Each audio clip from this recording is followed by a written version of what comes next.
Hi guys, my name is Christine and I'm a dating, relationship and personal development coach.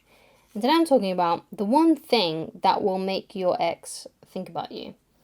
So, if you have been broken up with recently and you're hoping at some point you would want them to regret breaking up with you, or, you just want to basically feel like this all happened for, a better reason, basically, because, when you go through a big struggle like a breakup, you want it to have some sort of meaning behind it. And, sometimes it is nice as well to, feel like, oh yeah, I hope that they regret, rejecting me. I hope they regret breaking up with me. And sometimes it can be a little bit of a revenge streak. But sometimes when you have like a bit of a dark side to yourself, when you're thinking things in that way, sometimes what's great about that feeling is not necessarily because you get the ex back, but it's because it's actually pushed you forward to create a better life for yourself. So sometimes it's okay to like tap into like dark energies if it motivates you, right? And this is basically what I'm going to be discussing in this video. So the one major thing that will make your ex think about you is if you are mixing no contact with personal development, right? And what that means is you have gone into no contact with your ex, you're not speaking to your ex anymore, you're no longer begging or pleading. You may not have done that anyway, but you're definitely not doing those things. You've basically gone cold turkey and you've vowed to yourself that you're never going to message them, you're never going to reach out to them again. You're not even going to watch their stories, you're not even going to like any of their posts. You're not going to connect with them whatsoever on social media. It's true that you may still have them on social media. They may still be your friend on Facebook. They may still be following you on Instagram, or you still may be added to each other on Snapchat or something like that. But you're not contacting them whatsoever. You're not, when they look at their feed, you never show up, right? And when they look at their inboxes, your name is never there. That's the idea of no contact. You're not phoning them up. They've got no missed calls from you. They're not hearing from you at all, right? And the reason why no contact works is because if they still have feelings for you, and only if they still have feelings for you, they will start missing you, because if you're not speaking to them, it'll make them wonder about you and it'll make them miss you, because someone can't miss you if you are always in their DMs, if you're always in their notifications, if they're always seeing your name every single day. They can't miss you if that's happening, right? But they will miss you if that's not happening, right? Because if they love you, then absence will make the heart grow fonder, okay? So with the mixed with personal growth thing here, is that what this shows is that if you are basically, where you want to be in life, right? You have a good idea of where you want to go. Maybe you've got some fitness goals, perhaps you've got some financial goals, perhaps you've got like a business goal, a career goal, but you've got a certain amount of goals that you would like to achieve in your life, let's say. And you start working on these things, right? Which maybe you didn't have enough time to do when you was in that relationship. So you start working on these things, you start doing these things, you start working on yourself a little bit every day, you start getting up extra early just so you can fit in more things that you can do with your time, more things you can do with your day. And what this will show to your ex and to the world is that you are moving on, you are getting happier, you are getting stronger, and you are achieving great things. But the major point is that you must be doing this, genuinely doing this, right? You can't be doing it for someone else. You can't be doing it to prove a point.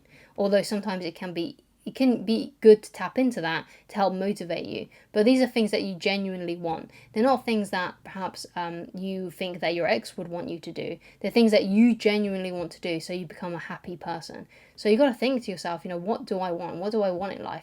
What do I want my body to look like? What do I want my bank account to look like? What do I want my career to look like? What's my perfect day? What's my ideal day that I would like to be living? And then you work from there. You tackle each little task every day, even if you're only working on these things for an hour or even 15 minutes. But whatever you're doing is that you're on a trajectory to a better life for yourself, or at least you're trying to do that, right? You're trying to get to that point where you're going to be fulfilled. And you're on this great journey for yourself, and you're excited about your life, excited about these new things that you're doing, or things that you've always wanted to do, but you've perhaps not done so in the past, and now you start tackling those things. Okay. And if your ex loves you, if they still have feelings for you, when they see that you're doing these things, that you're achieving these things, and you're doing so in a genuine way, not a phony way. So basically, it's very, basically, that if they see you doing this kind of thing and they still care about you, they are likely to get, FOMO, basically, because it looks like you're living this great life, which you genuinely are, because these are things that you are genuinely doing because you want to do them. You're not being phony about it, right? And you're genuinely, progressing. Then they're going to be like, oh, that looks really interesting. They're doing all the, they said about these things that they wanted to do when we was in a relationship together, and now it seems that they're tackling them. They look really happy, and it may make them want to contact you. It may make them regret dumping you and losing you, okay? And it'll make them think about you, most importantly, right? So, because there's a bit of a paradox here. You think, to make my ex think about me, I need to message them, I need to call them, I need to be in their sphere, I need to be around them. When actually, if you really want your ex to think about you, you have to be absent, you have to be gone, there has to be like stone cold silence between you two. And you need to be also working on yourself and making your life happier, because it may be the case that you're not happy with your life right now, which a lot of people aren't when they've just had a breakup. But you can always, everyone, I feel like, has an internal vision of what they would like their life to be.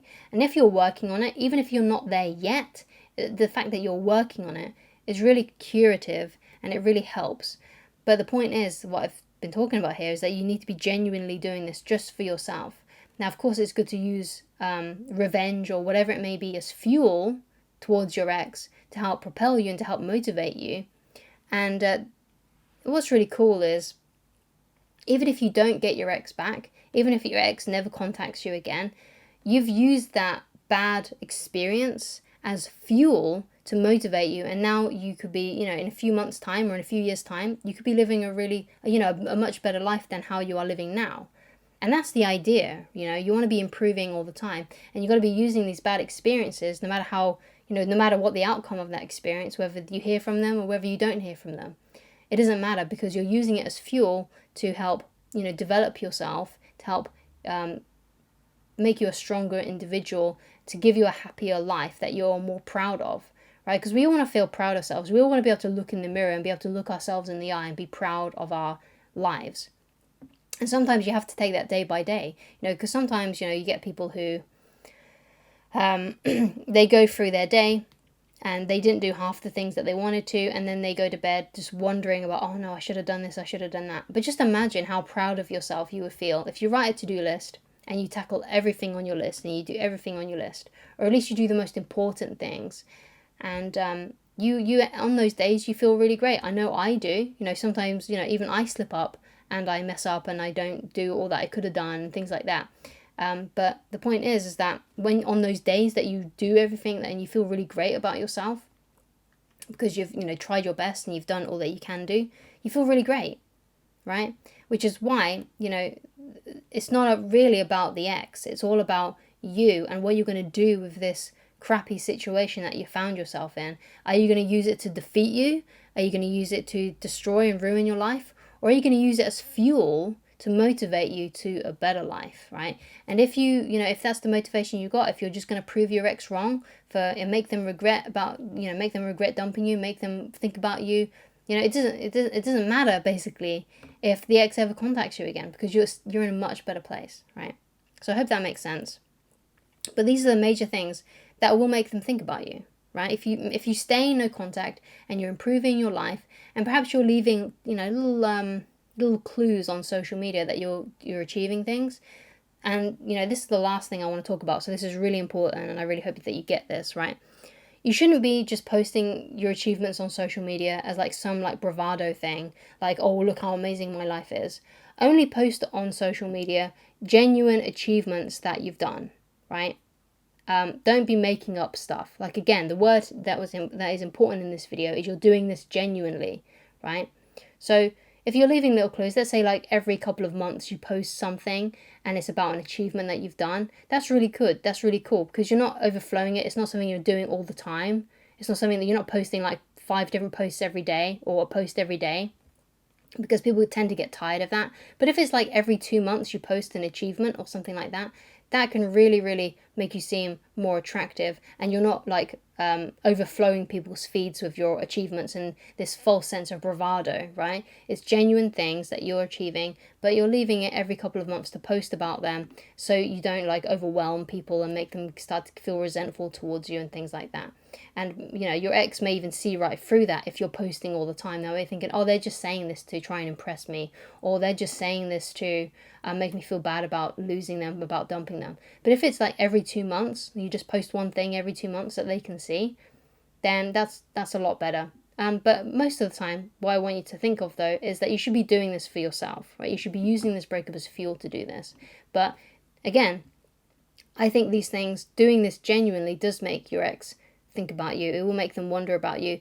Even if they don't ever reach out to you, even if you never know about it, right? That you going into no contact, you remaining strong, you working on your life and becoming better, becoming happier in whatever way that you see fit that happens to you, is going to make them think about you, even if you never hear about it, right?